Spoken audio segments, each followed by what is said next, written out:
Hai teman-teman, perkenalkan nama saya Nekadet Dianingsih dengan NIM 8590388606. Saya dari UPBJJ Denpasar. Pada kali ini saya akan melakukan praktikum jenis-jenis gelombang, sifat pemantulan gelombang, dan percobaan gelombang stasioner. Selamat menyaksikan. Pengertian gelombang. Gelombang adalah getaran yang merambat untuk membawa energi dari satu tempat ke tempat lain tanpa memindahkan materi secara keseluruhan. Contohnya riak air, suara, dan cahaya.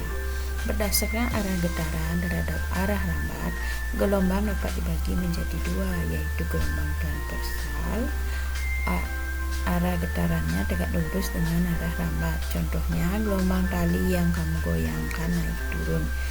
Yang kedua yaitu gelombang longitudinal, adalah arah getarannya sejajar dengan arah rambat. Contohnya gelombang suara pegas yang didorong-dorong. Sifat pemantulan gelombang, yang artinya kemampuan gelombang untuk memantul kembali ketika mengenai penghalang atau batas antara dua medium. Arah gelombang berubah, tapi frekuensi dan energinya tetap sama. Gelombang stasioner adalah gelombang yang terbentuk dari perpaduan dua gelombang yang mempunyai frekuensi dan amplitudo sama, tapi arah rambatnya berlawanan. Hasilnya, gelombang tampak diam di tempat, dengan bagian yang tidak bergerak disebut simpul dan bagian yang bergetar paling besar disebut teluk.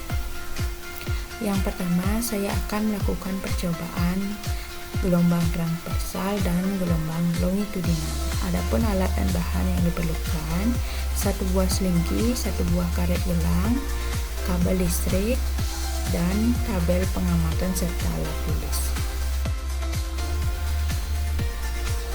Percobaan pertama yaitu gelombang transversal. Langkah pertama, rentangan selingki di atas lantai yang licin. Salah satu ujung selingki dipegang sendiri dan satu bagian lagi dipegang oleh teman. Usik selingki dengan menggerakkannya dari kanan ke kiri secara berulang. Gelombang ini disebut gelombang transversal, yang arah getarnya tegak lurus dengan arah rambatnya, membentuk lembah dan gunung. Selanjutnya, ikatkan karet gelang di tengah selingki, lalu usik ujung selingki berulang-ulang. Ternyata karet gelang yang diikat pada selingki hanya bergetar di tempatnya, menunjukkan bahwa partikel medium tidak ikut berpindah bersama gelombang, hanya energinya saja yang merambat.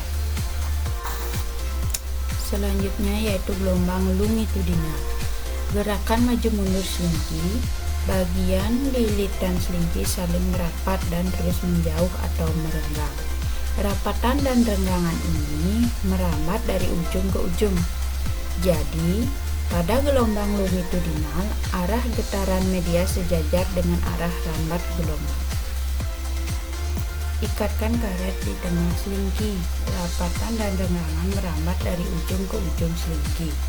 Tetapi karet dan lilitan selingki sendiri cuma bergetar maju mundur di tempat. Karet di tengah fungsinya cuma sebagai penanda visual tanpa mengubah sifat gelombang. Karet membuat rapatan dan renggangan lebih mudah dibedakan. Selanjutnya, lakukan hal yang sama menggunakan kabel listrik. Berikut adalah tabel hasil pengamatan gelombang transversal dan gelombang longitudinal. Kesimpulannya, gelombang merambat melalui medium seperti selingki dan karet. Arah getaran menentukan jenis gelombang, tegak lurus, transversal, searah longitudinal. Sifat medium mempengaruhi kecepatan dan kejelasan gelombang. Gelombang memindahkan energi bukan materi.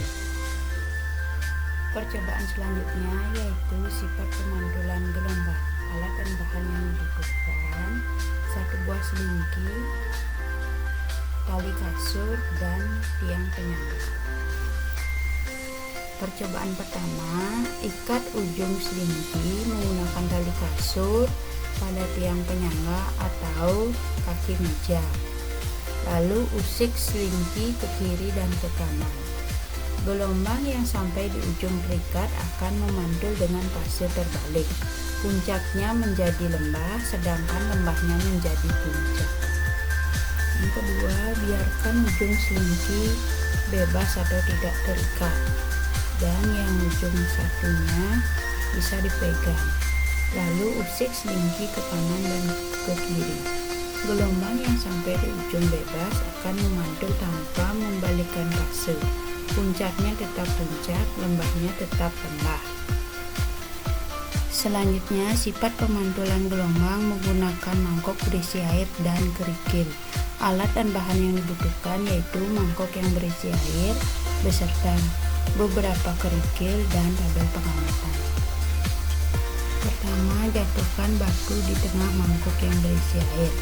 Batu yang dijatuhkan di tengah mangkok membuat gelombang lingkaran merambat ke tepi.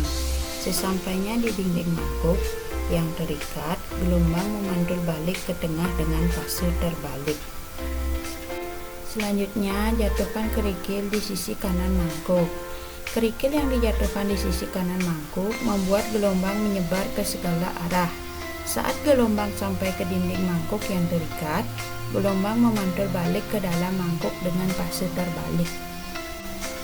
Berikut adalah tabel hasil pengamatan dari sifat pemantulan gelombang. Kesimpulannya, berdasarkan percobaan, gelombang yang merambat pada selingki dan air akan dipantulkan saat menemui batas medium. Pada selingki, ujung terikat menyebabkan gelombang pantul mengalami pembalikan fase, sedangkan ujung bebas tidak mengubah fase gelombang. Pada permukaan air, gelombang yang mengenal dinding rata dipantulkan dengan sudut pantul yang hampir sama dengan sudut datang. Hal ini menunjukkan bahwa sifat ujung dan bidang pantul menentukan arah serta fase gelombang setelah pemantulan. Yang terakhir yaitu percobaan gelombang stasioner. Pertama, ikat satu ujung benang kasur di kaki meja sebagai ujung terikat. Kemudian rentangkan dan pegang ujung lainnya. Getarkan ujung yang dipegang naik turun dengan volume sedang, rendah maupun keras sampai muncul pola gelombang diam. Bagian diam disebut simpul, sedangkan bagian bergetar besar disebut perut. Lakukan berulang kali. Berikut adalah tabel hasil pengamatan gelombang stasioner. Kesimpulannya, gelombang stasioner terbentuk dari pertemuan gelombang datang dan gelombang pantul dengan frekuensi sama. Pada benang dengan satu ujung terikat, pola yang muncul terdiri dari perut dan simpul yang posisinya tetap. Jumlah perut dan sampul bertambah seiring kenaikan frekuensi getaran. Percobaan ini membuktikan bahwa interferensi gelombang dapat menghasilkan pola diam yang disebut gelombang stasioner.